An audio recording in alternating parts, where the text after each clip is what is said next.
We're always looking for the next great voice in Merola. That's one of the things that the program is about. Merola Opera Program is one of the leading young opera artist training programs in the world. It is often can be a launching pad for a young artist, for a young singer.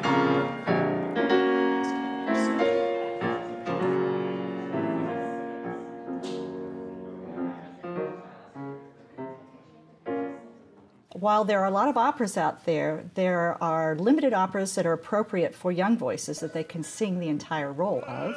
So when we decided to do a commission, the first person who came to mind was our dear friend Jake Heggie. A couple years ago, when they approached me about actually writing a new opera, my immediate response was, yes, I want to do that. Jake and Jean have been partners for quite a number of operas in the past. They make a terrific team. We've done more than 50 songs together, and this would be our, let me see, 2, 3, 4, 5, our 5th opera. I'm always looking for what is inherently operatic in the source material.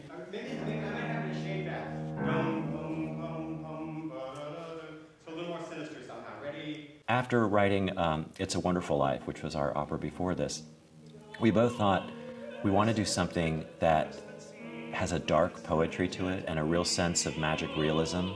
And in this case, there's this central device of a person making this deal with the devil in which in exchange for his soul, he's able to breathe his consciousness and go from one character to the next.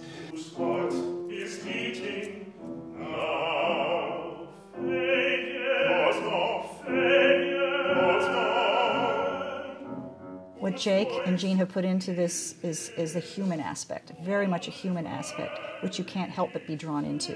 In other words, my job, I think, as a librettist, is to structure scenes and to create text that inspires music that actually is the marrow of the matter.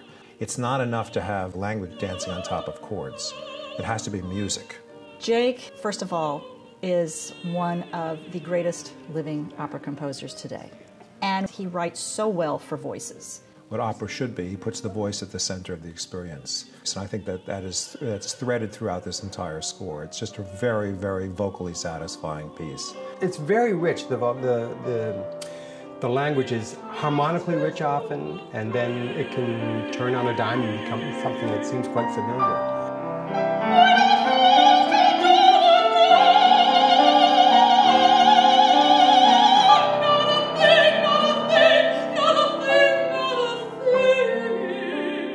Because the human voice has this incredibly compelling potential.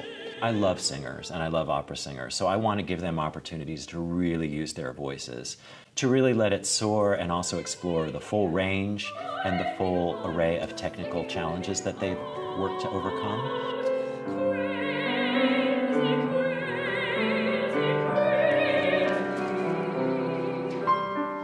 There's so much in there for everyone, and it reminds me a lot of what the great works are about. There's an underlying truth to music, because it's so emotionally resonant and it's so emotionally true, that it is, in a way, it's one of the greatest ways of representing what people are really feeling, and that's what's at the center of a theatrical experience. Ruth Bader Ginsburg says that when she goes to opera, she feels like she is actually on another planet when she's listening to it. And I know what she means. I know how she feels.